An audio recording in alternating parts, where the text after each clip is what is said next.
So what we're going to be doing is we're going to be hooking up SignalR into our web API. And the reason we're doing that is that in ASP.NET Core, you cannot have SignalR at the moment as a standalone app. So we're going to load the SignalR into our web API, and then our server application is going to connect through TCP over to the web API, which is going to host up our messages for us. Let's go ahead and start implementing SignalR. So I'm going to follow this guide here. SignalR Signal Chat. You have a really good music selection, says Psychotronic. Thank you, buddy. Not too aggressive, but nothing boring to put you to sleep. I appreciate that. So the first thing that we want to do is open this up in Node. Well, not in Node. I want to add this to my package.json. And here you can see in my web API, I currently have ASP.NET SignalR.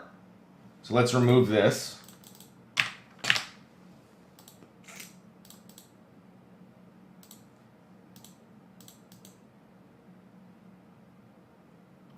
And then I'm going to open this package up in Visual Studio Code. Hey, Hawes the Mage, really enjoy your stuff. Non-programming related. What keyboard am I rocking? It's a bloody keyboard.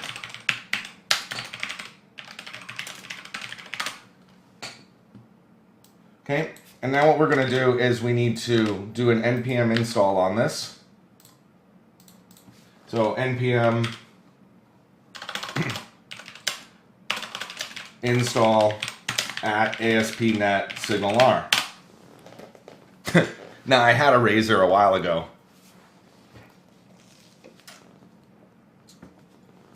And that should add SignalR to the project. And there it is. So now what I'm going to do is in the startup for the web API,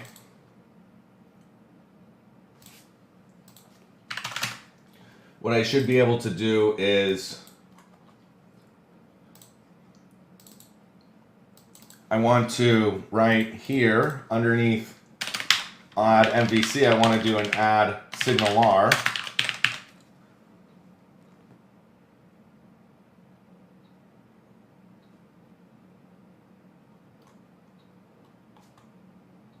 And I'm going to go ahead and rename this my cores policy.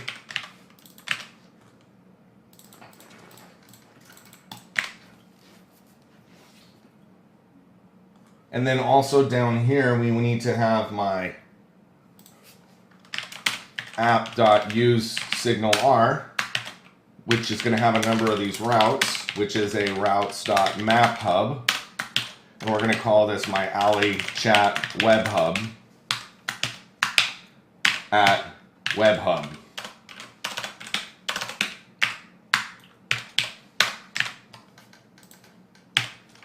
So I need to add in here, under hubs, a new class called a allie.chat webhub. And this will be inheriting from a hub class.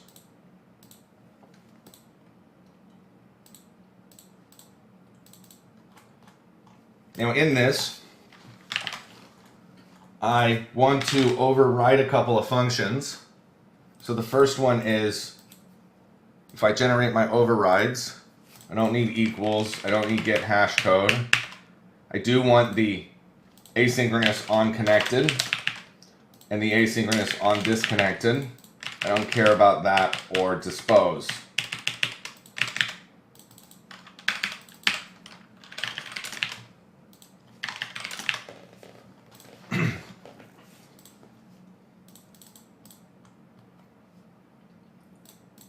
So in my unconnected, the first thing that I want to do is I want to try here, and we're going to get my context equals context.http context, and my token, which is my context.http context request.query of the token.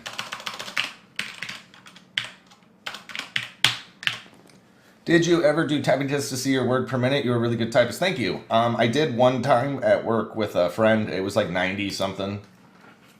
but I only tested one time. I don't really practice, but I appreciate that. That's really kind of you to say that. If the string is null or white space of my token, if it's not, then what I want to do is get my user info client. Now this changed here, so this is a using var HTTP client equals new HTTP client.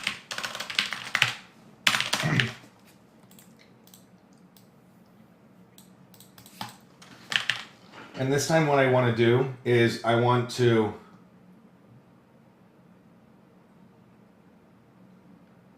HTTP client dot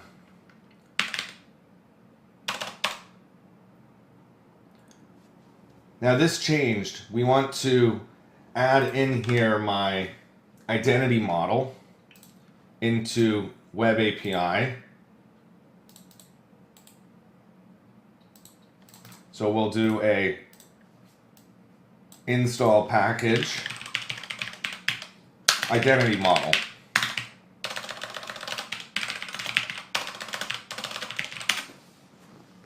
Oh sweet, a new project. Do you have any guidelines for your project?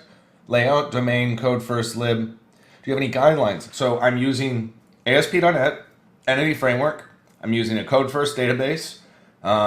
My structure is that I have a domain folder that has libraries in it, and then this is my secret paths or secrets BLL, a code first BLL, DLL, and then that's all we'll talk about now.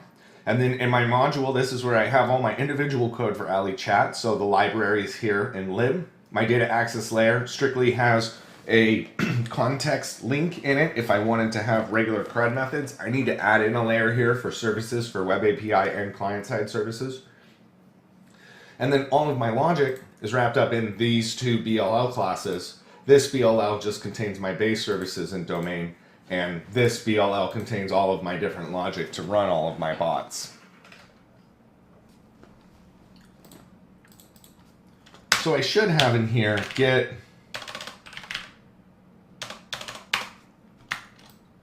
now let me just do this the old way. So var user info client equals a new user info client.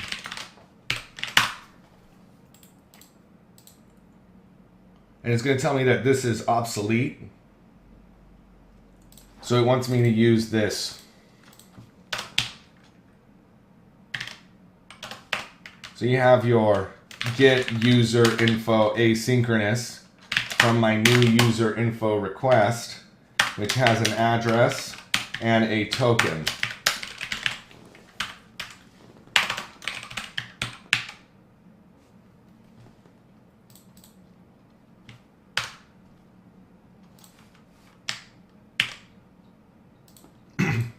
So in my globals, which I can't show on screen, I need to add this one. So it's a public constant string called identity server user info URL.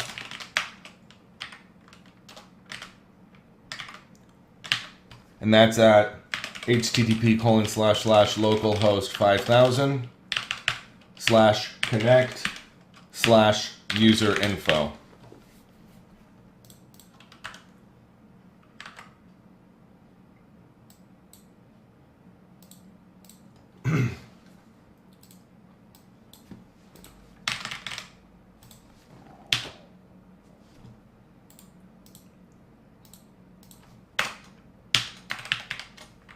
There it is. Hey Blinkstone, thank you for that follow. Appreciate it. If you have any questions, make sure you put them into the chat. Also, if you haven't checked out our Discord, highly recommend you check that out at discord.pixelhorrorstudios.com. We're up to over 350 developers. It's a really great technical resource. Highly recommend you check it out. This here is my user info equals await this.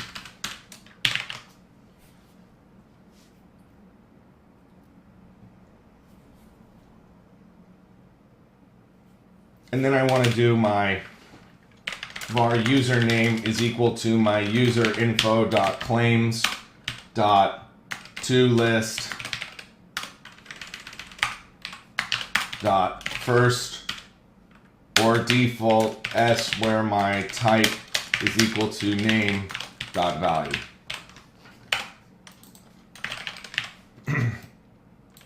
And I'll do this again for my user ID.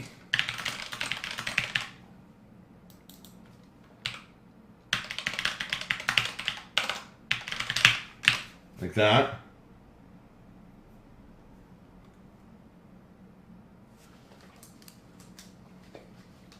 And then I want to get my application user.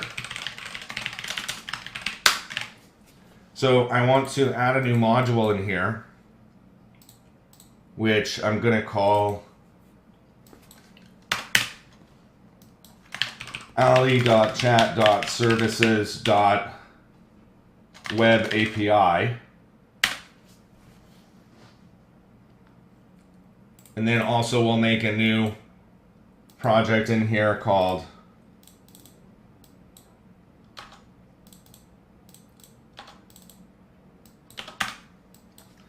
allie.chat.services.client.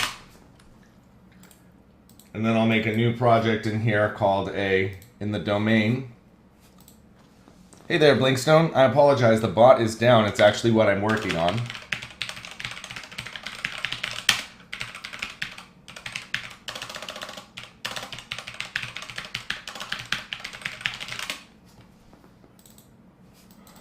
And in this domain, I'm just going to add allie.chat.domain.services. We can delete these classes, they're not needed.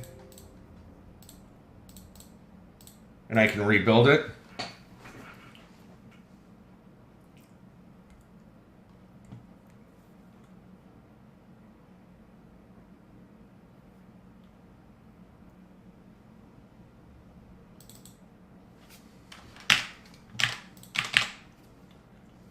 This needs to have a catch on it.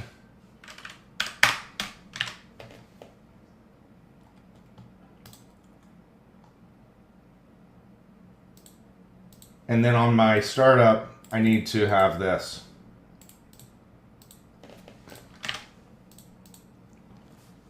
Thanks, searching for the Discord. This one, I missed a symbol, so I fixed that. Now I'll rebuild it. Okay, so in here, I want to have a base service. So a new class here just called BaseService.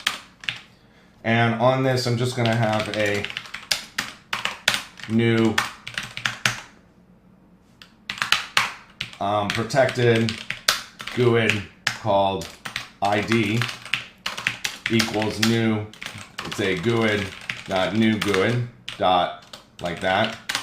And then I want to do a public GUID ID where we just return ID. And we'll make this abstract. And I'm going to extract an interface from it.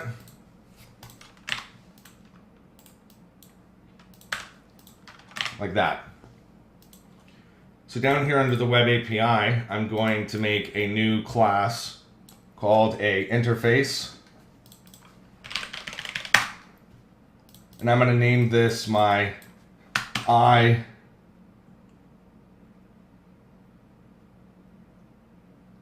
services Web API. And I'll make this thing inherit an iBase service.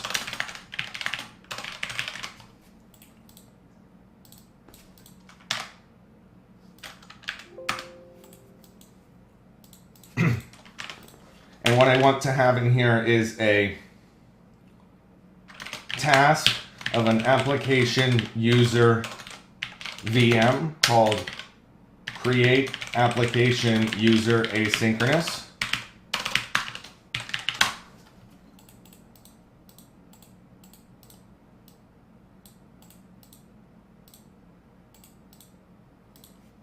Application user VM should be in here.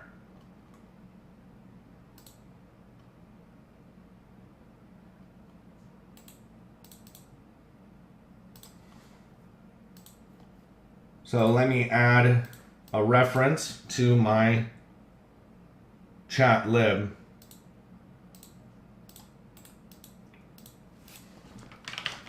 We also want to have an update application user, a read application user by my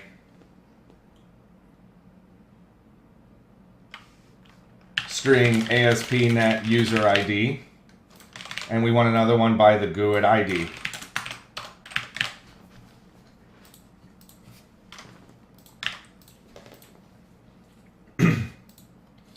Under my requests,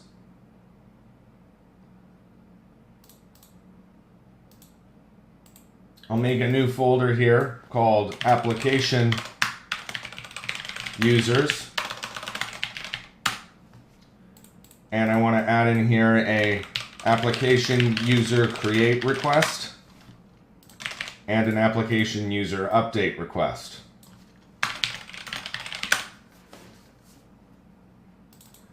So in a create request,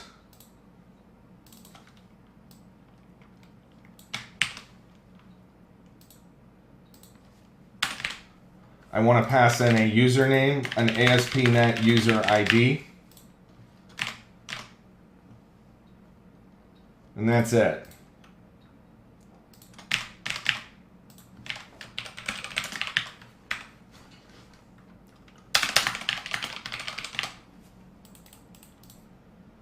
Okay, and then for an update request, it's going to be a base update request.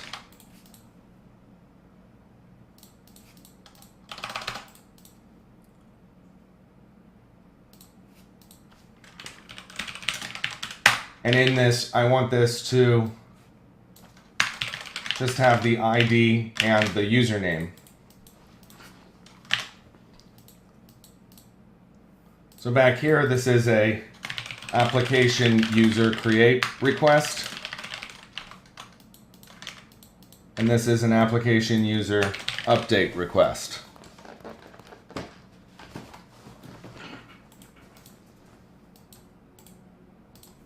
Okay. So now back in the Web API, when I'm starting this up, I want to add in here a create request and an update request, which don't need the reverse maps on them.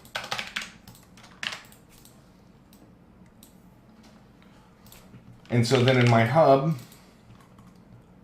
now I can do a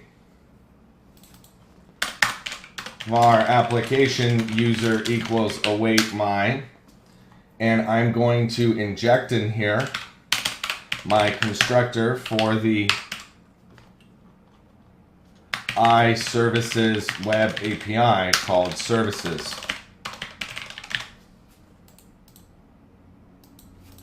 And I'll add that up here as a protected read-only iServices web API services. And then we'll say services equals services. What's the difference between a library and an interface? I watched some tutorial, but they didn't explain and what they do when you use it. Okay.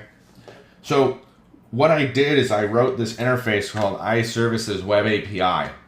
And this is a contract that represents these methods and attributes and properties that have to exist on the class that is inheriting from this. So at the moment, I don't have anything that is inheriting from it, and I can still use this in my code base. So over here in my hub, I've injected this interface, and I can tell it that I want to read my application user here of my ASP.NET user ID. Now I've actually never implemented this code yet, so when I try to build it, it's going to tell me that, okay, it's actually not going to error on me because I'm using dependency injection, which means that up here, this needs to know what type I'm injecting. So what I mean by that is here, I'm going to go services.addTransient, and we are adding this type of iServices web API. And now what I need to do is specify the type of class that will be connected to it. So the power of this is, if you were writing the services class, but I needed to use it, I can make an interface, and then I can just implement that on a class and have it just return empty methods, which is called a mock, and that would allow me to continue to develop. So it makes it loosely coupled in that the classes and the class definitions are separated. So I do need to now have a services web API. And this one is implementing iServices web API. And we want to implement the interface. So this is our interface.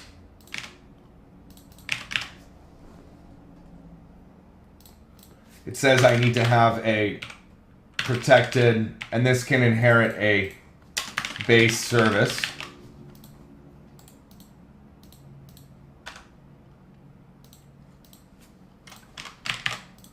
And this is an asynchronous virtual task now. Sorry, virtual asynchronous.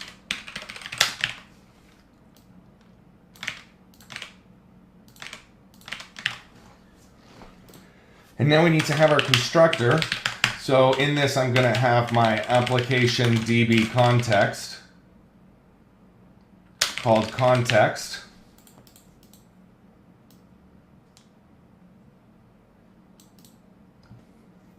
So if I was to add, let me do this through my data access layer. So we'll do this as an data access layer allie.chat SQL.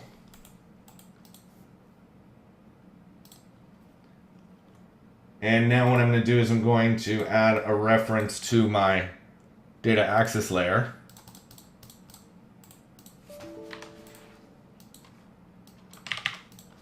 And now I can do a protected read-only data access layer allie.chat SQL called my context, called my data access layer.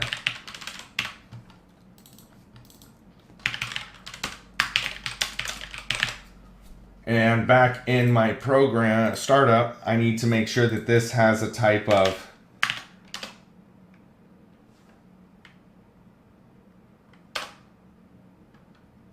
I think I can just do this as a services web API like that. And that'll make the map. And then I want to do the same thing for data access layer allie.chat SQL.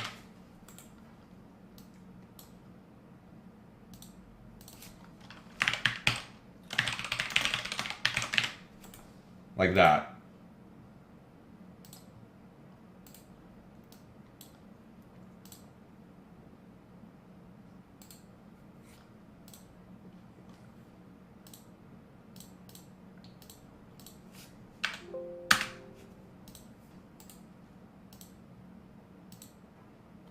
I wonder why it doesn't like this.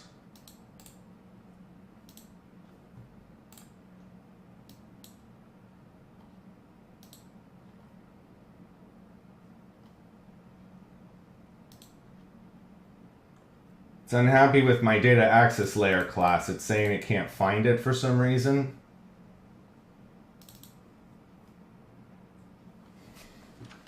So we'll fix that by opening this in File Explorer, taking out my classes, deleting this project, adding in a new project here called allie.chat Data Access Layer.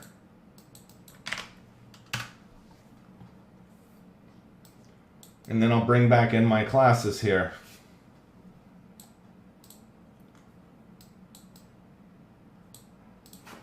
If I look at AutoMapper, good, I already have one of these. So up here under Startup, I can move this.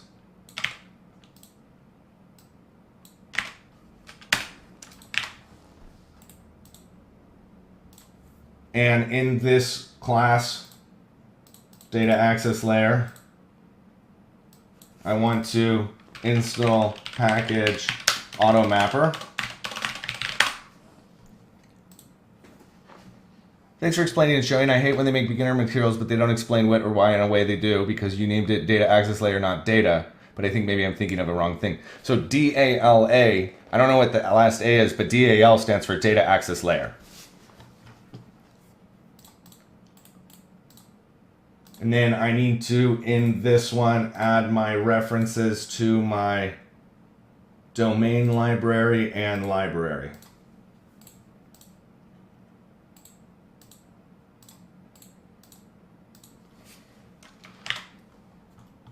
Okay. So back here in my startup class, I can dump this in lieu of an AutoMap dot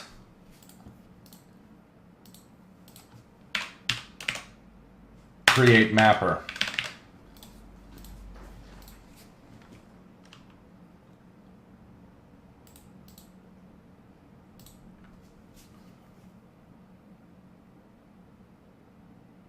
So I need to update my NuGet packages for AutoMapper. Data access layer allie.chat. Oh, I'm sorry, I didn't mean to say that. Let's update this to 8.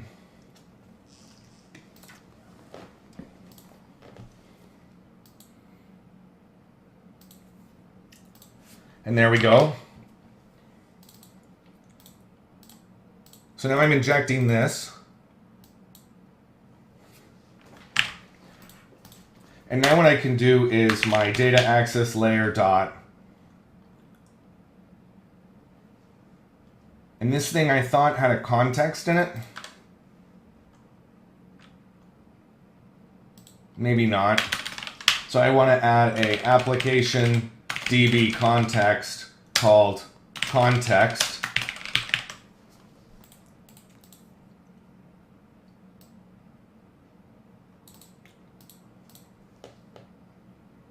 So on this, I will add a reference to the domain code first.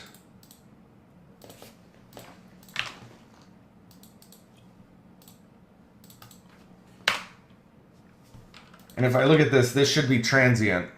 So it only exists once and then it gets destroyed. So what I can do here is I can say var entity equals mapper. Okay, I don't have the mapper in here, so let's add that in. IMapper mapper. Mapper equals mapper. And then we'll bring in IMapper mapper, and that goes to the AutoMapper that I just wrote.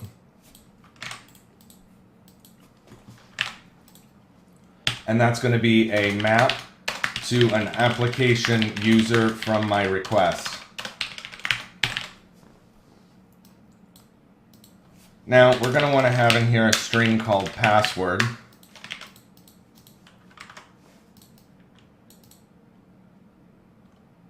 There is no password because I'm using the identity server. So now what I want to do is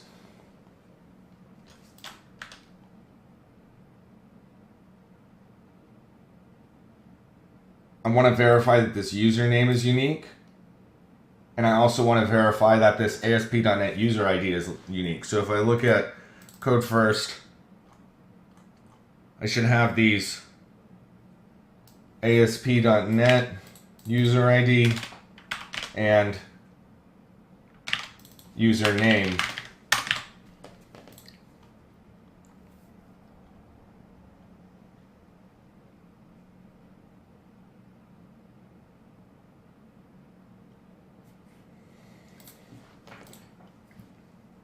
Okay. So first thing I want to say is if my await data access layer dot context dot application users dot any asynchronous s where my, we need to add a reference to link here.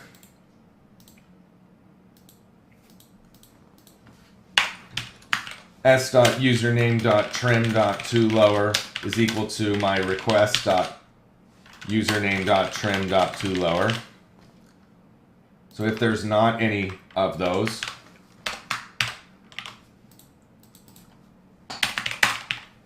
then we can map the entity. I can do a data access layer.context.application users.add entity. And then if my await data access layer context.save changes asynchronous is greater than 0,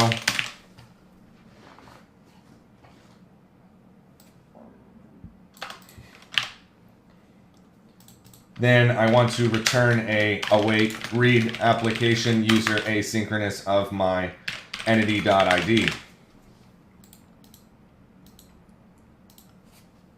Otherwise, I want to return on all. Okay, that's the create.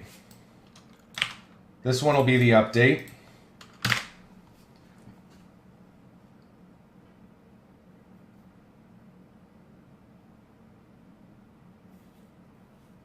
So if there isn't anyone in there, then what I want to do is I want to get my entity equals await my data access layer context dot application users dot first or default asynchronous s where my s.user s.id is equal to request.id and it's active.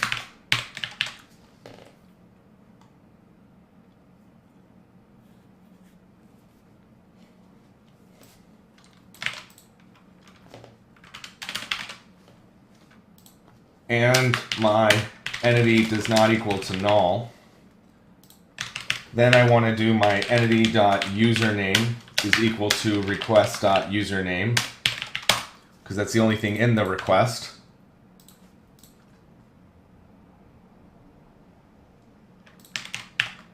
And then I want to do a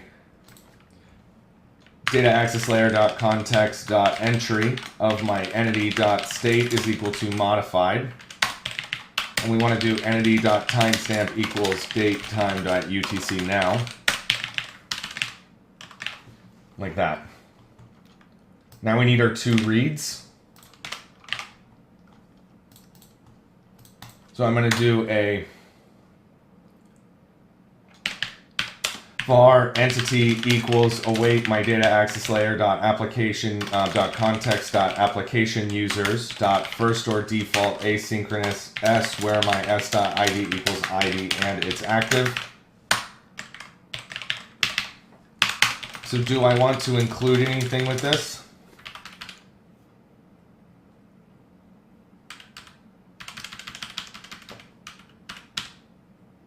Yes, but we'll get to that. And then if my entity does not equal to null, then I want to return my mapper.map to my application user VM of my entity. Otherwise, I want to return null. And it should tell me that I can convert that to a conditional expression and then do the same thing here, where my ASP.NET user ID equals ASP.NET user ID and it's active, and then we'll map it.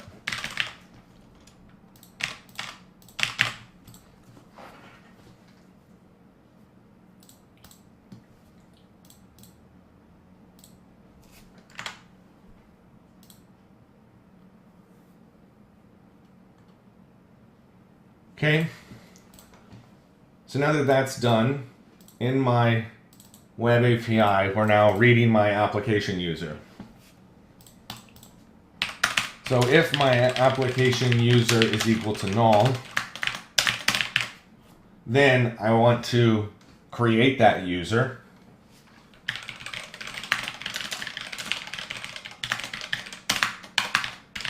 Which is this new request.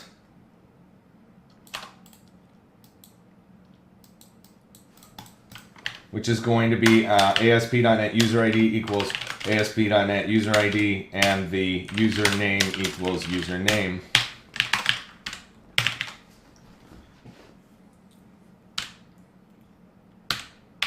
Okay, the next thing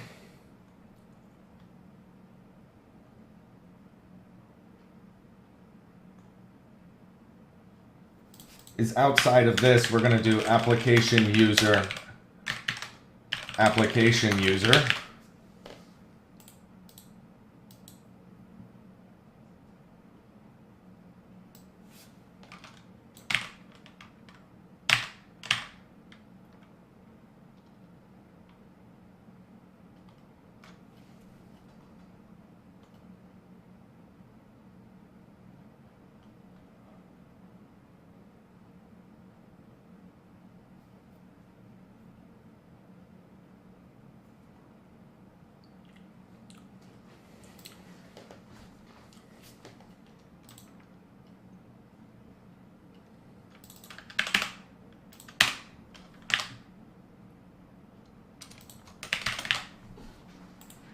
Okay.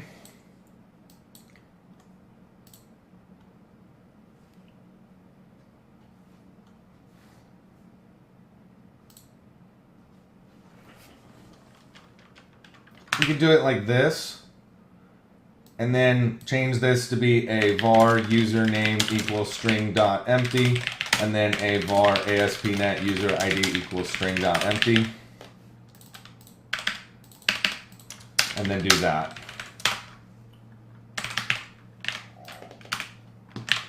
Okay, so now that that's done, and we have my application at user,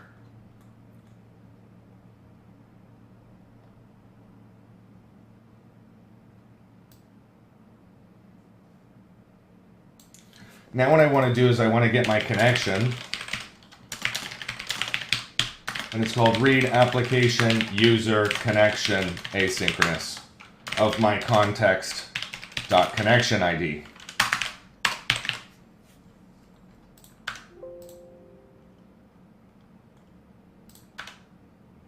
So here we want to have a task of a application user connection VM called read application user connection asynchronous, passing in my string context ID.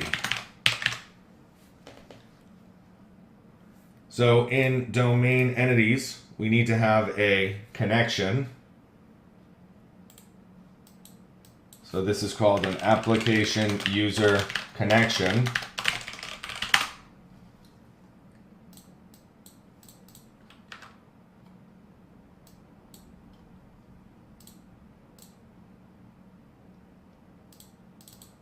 And in this, I just want to have a string for my connection ID, a bool for if it is online, a bool for has ping been sent, a connection type,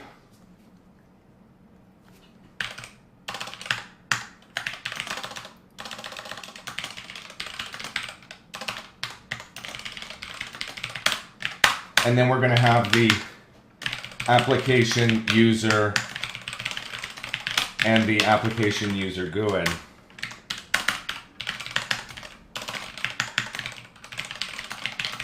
Like that. This needs to be a public and a base entity.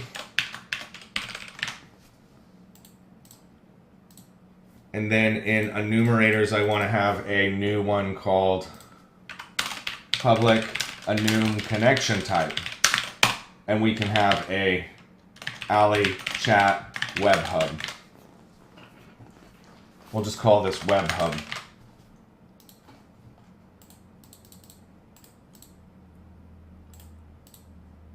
Okay, add this onto the context.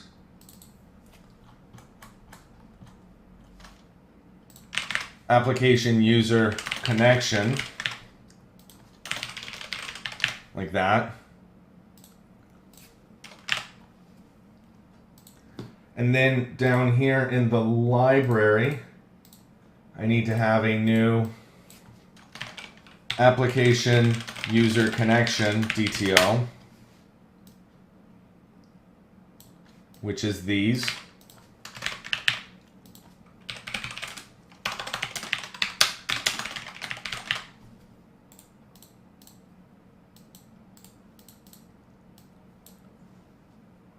And then we need to have one more, which is the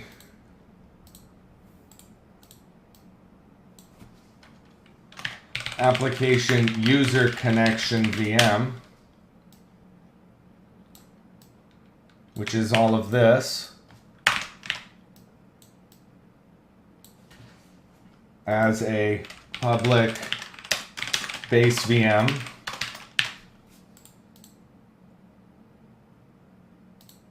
Just called base view model or something.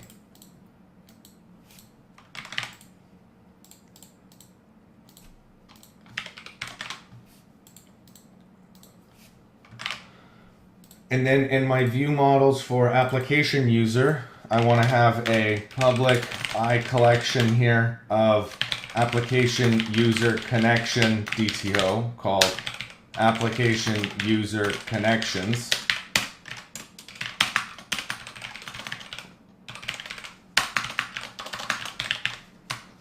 And then also on the entity,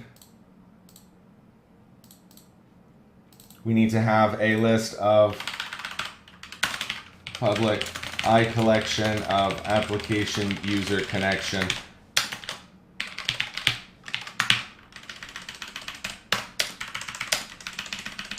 Called application user connections.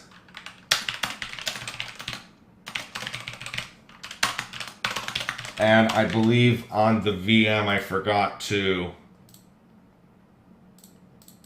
put the get sets.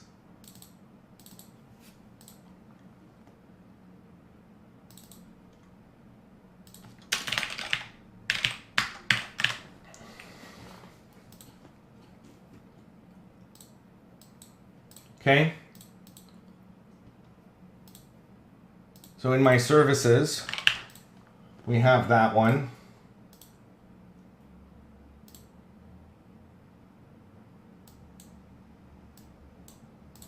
And so now what I want to do is a request here called application user connection create request.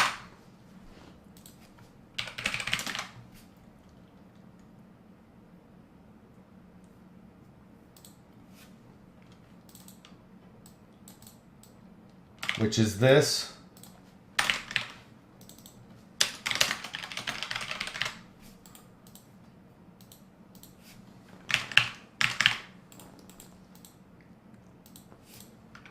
And then you need to update that as an update request. Hey there, Beck Bristow. How are you doing today?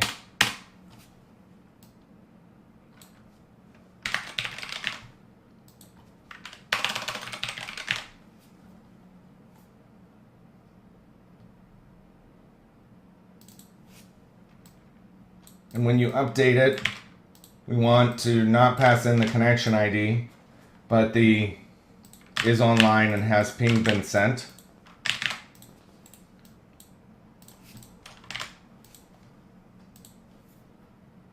And now in my business logic layer in domain,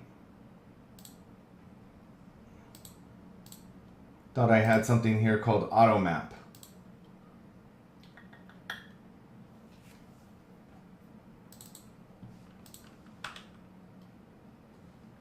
In data access layer. So here we'll add this one and change application user to be application user connection.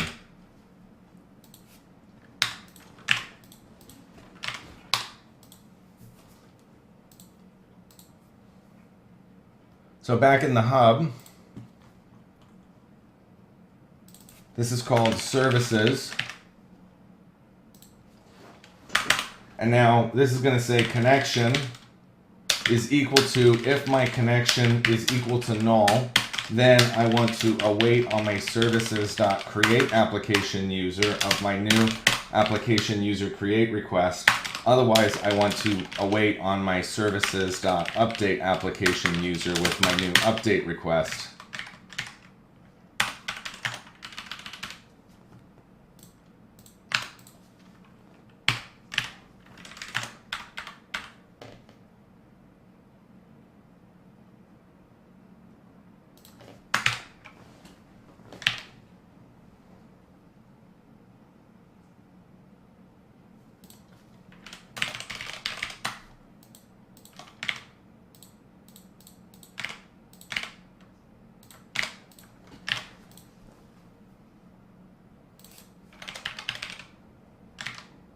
So if I look back here at the services, I need to have these same things done here as a application user room connection. This one needs to be a context ID and a create. And this one we're going to pass in the application user ID.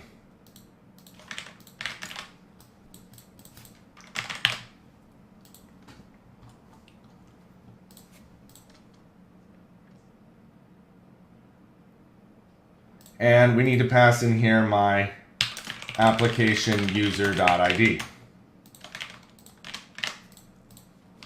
And in this, my connection ID is context.connection ID. My connection type is my web hub.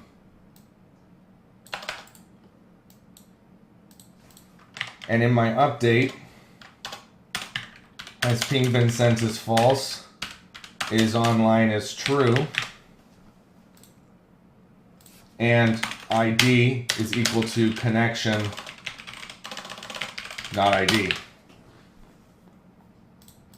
Okay, so now that I have my connection, I can do an await base on connected asynchronous.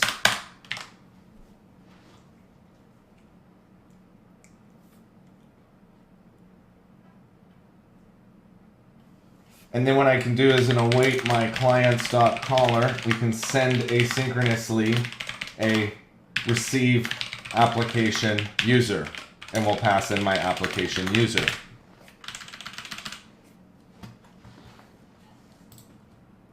So while I'm disconnected, I want to do one of those, and then I'm going to get my connection.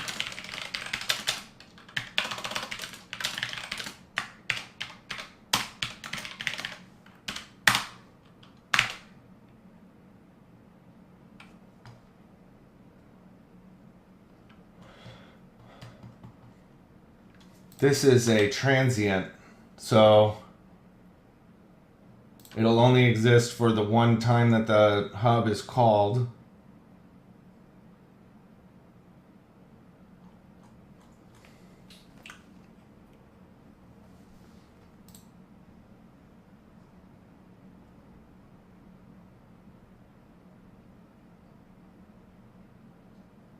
We'll fix that. So this connection, I want to pass in my context.id.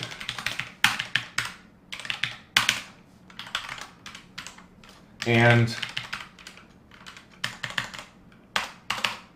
if my connection does not equal to null,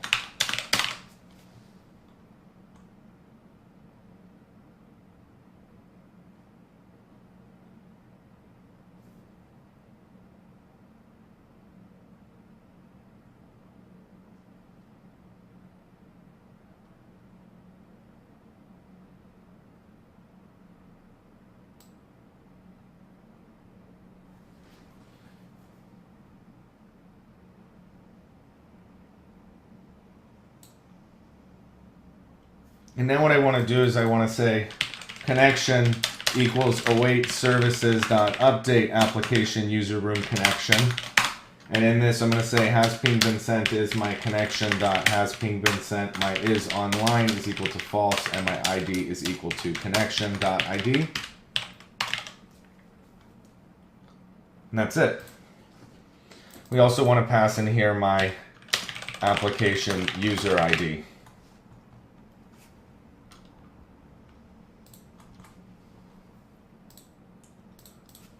So we need to have a function down here called protected virtual asynchronous task of an application user VM called get application user asynchronous. And what you're going to do is get your connection.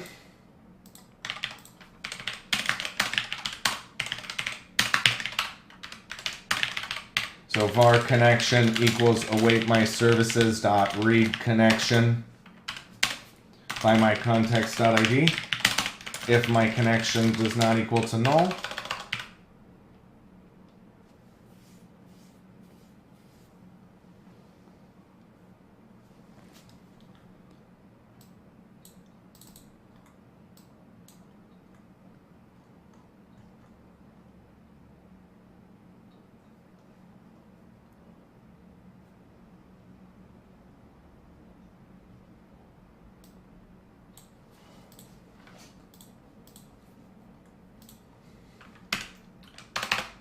so if it's equal to null, then I want to run something that I'm going to call a protected virtual asynchronous task of a application user connection VM called check connections asynchronous.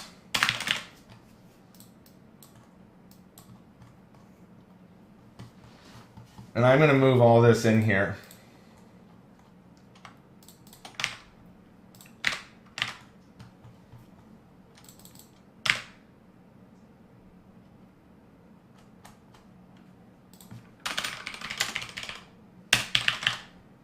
Like that. This is going to be a connection is equal to await that.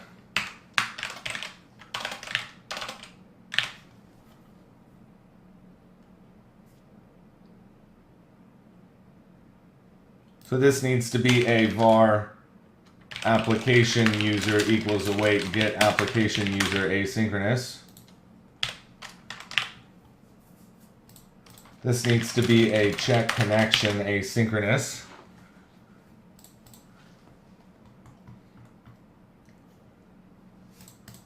So if again my connection here is equal to null, then I want to do a, and we're going to inject the hub here called a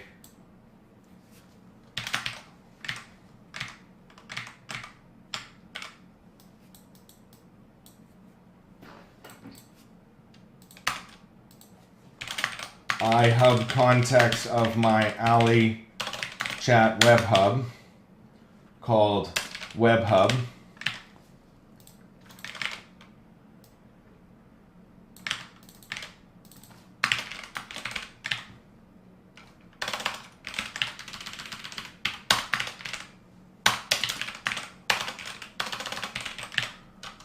Okay.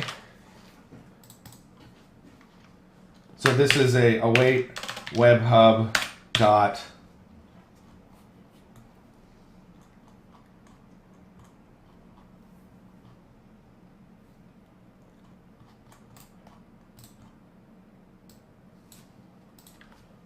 clients.client of my context.connection ID.send asynchronous called a force server disconnect.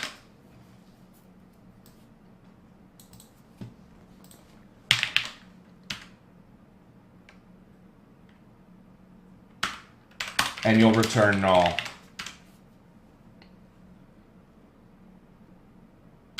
Otherwise, you want to get your connection should have an application user in it, which is this DTO. So it's a return await services dot read application user of my connection dot application user dot ID.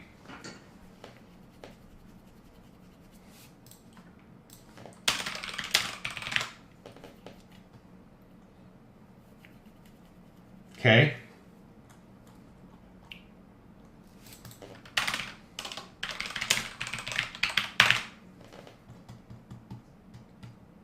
Looks good. So now in my services class, The first thing I want to change about this is in data access layer. Hey there, Santa Israel. Welcome back. How are you doing today? You're injecting this thing.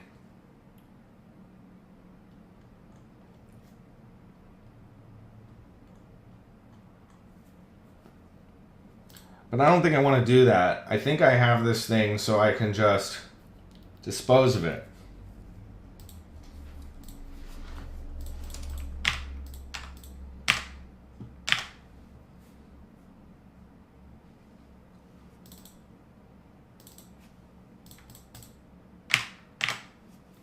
Which means that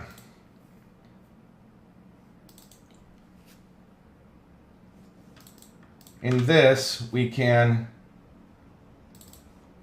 do a using var application. We're going to say it's the ctx equals new application db context.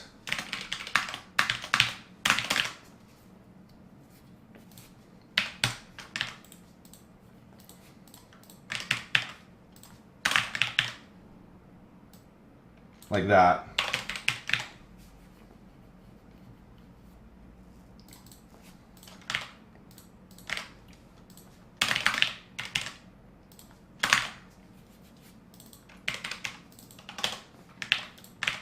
And this one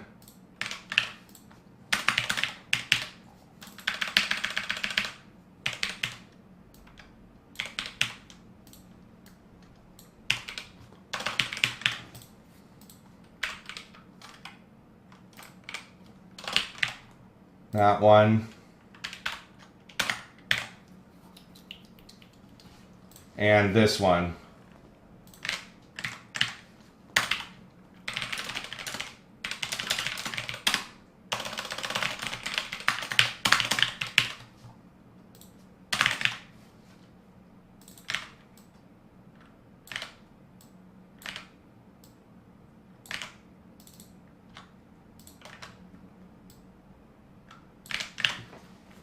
Okay, looks good.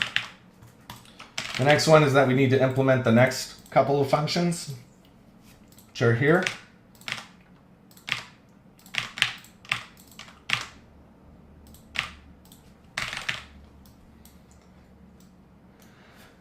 And I'll do this as a virtual asynchronous task again. And this time, I can do this. And I'm getting my connections. And I want to include my application user. Same thing here.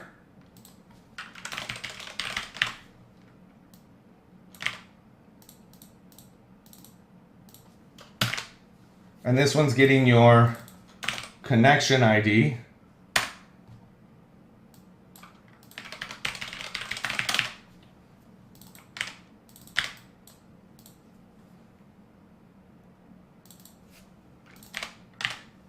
Okay, the next one is this create.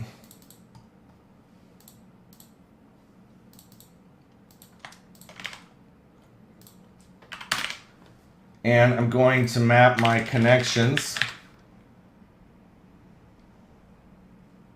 So if there isn't anywhere my connection ID is equal to my request.connection ID,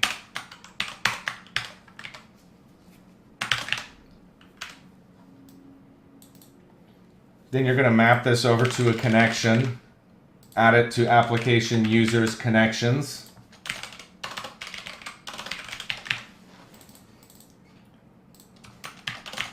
Like that. And then the last one is update, which goes in here. I'm getting my application users connections.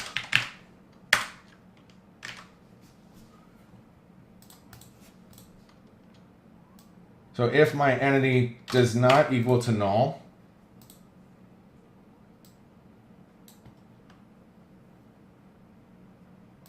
And in this one, it's entity.application user ID equals application user ID. So here I want to say var application user equals await ctx.application_users.first or default asynchronous s where my ID equals ID and it's active. If my application user does not equal to null and okay.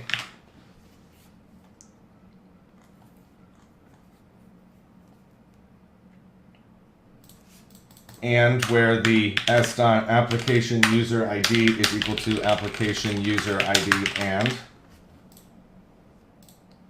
and in this we have is online and has ping been sent.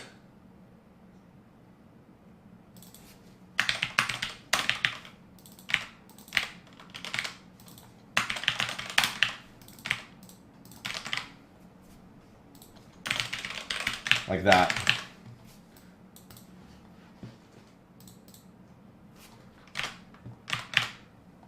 Looks good. Now I can rebuild it.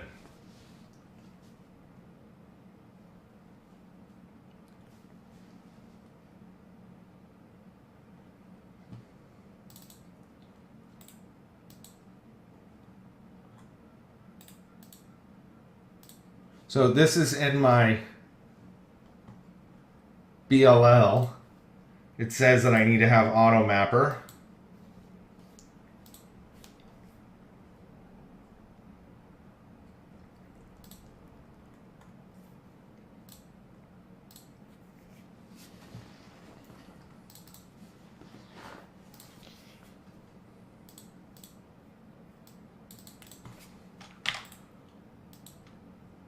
Like that.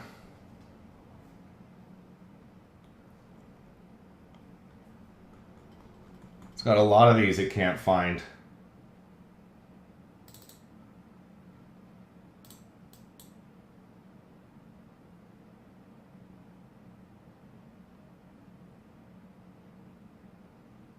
Which I find fascinating.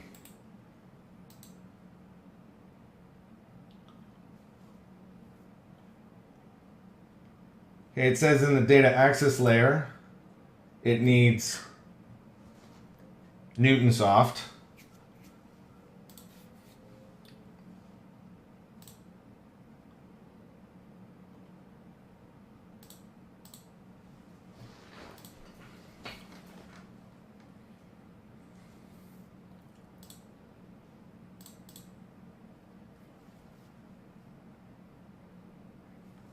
Okay, let's go ahead and reload this. Try it again.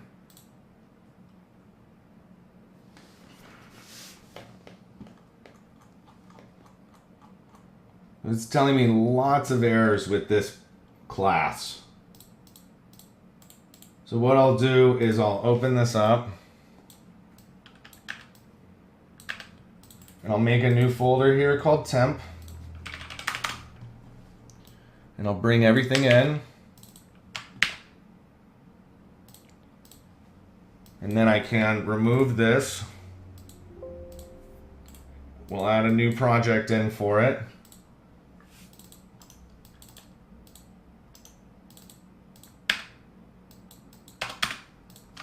Call it allie.chat.bll. Kill that. Under temp, we'll bring in all of my objects. And I'll rebuild it.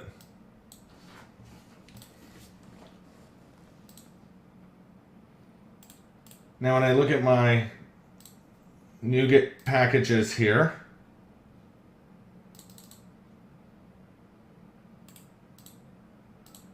we need to add in some references here.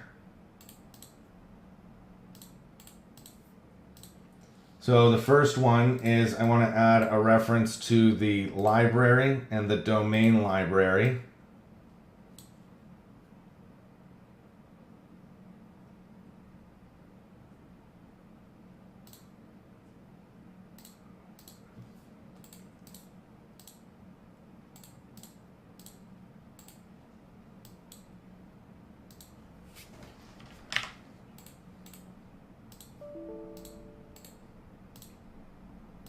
Okay. We need to add an AutoMapper.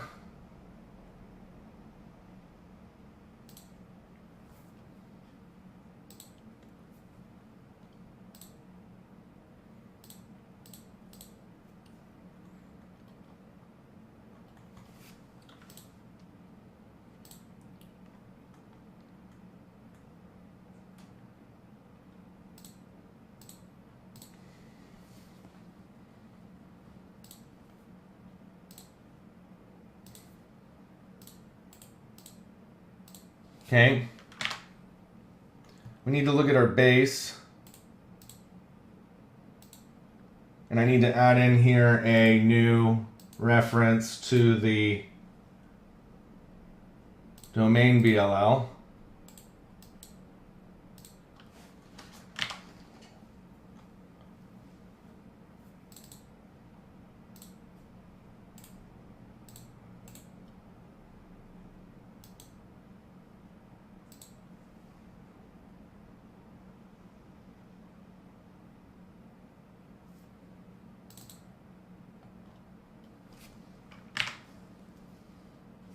Let me go ahead and clean it and rebuild it.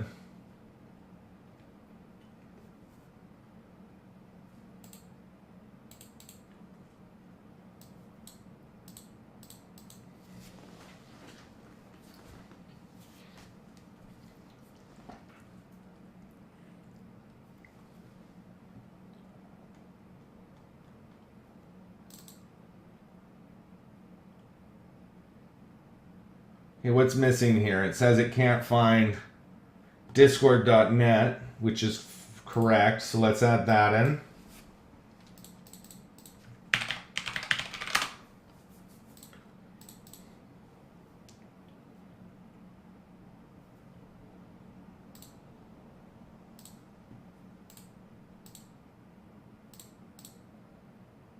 Okay. If I rebuild this again,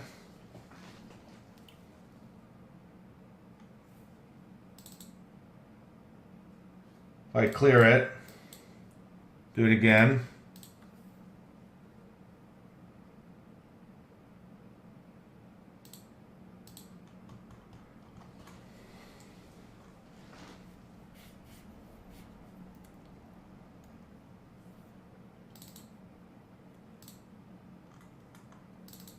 I think we're good to go. If I was to rebuild the solution,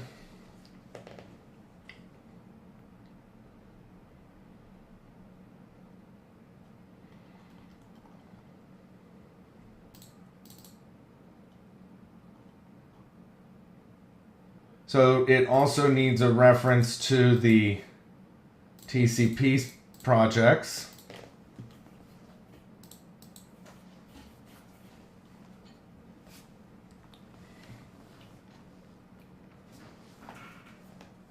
Now it's building. So let's just for fun reload this so that I can grab the correct dependency.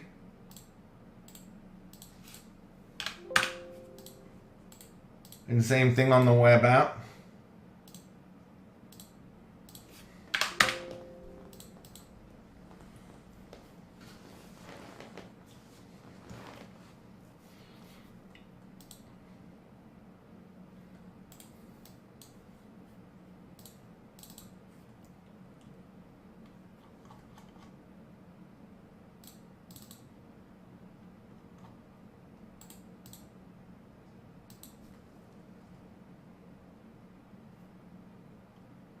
All right, that's good.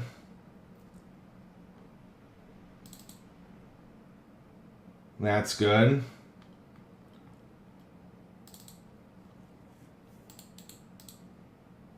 That's good. And we'll rebuild it.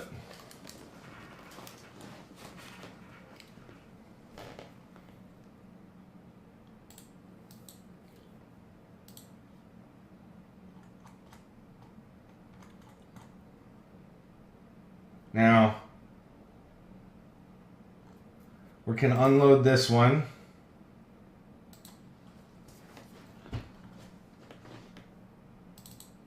And I think we're good to go. So if I was to clean it and rebuild it this time, it should build, and that should set up our back end for SignalR.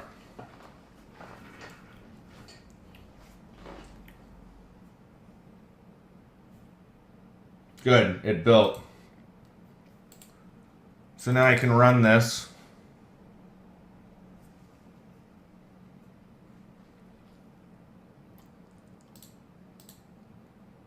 And I want to run the identity and the web API, and that's it. And we'll give it a run.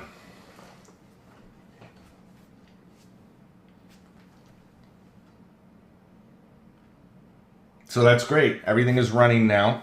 And SignalR is running. So the next thing that I need to do is set up my client side of SignalR.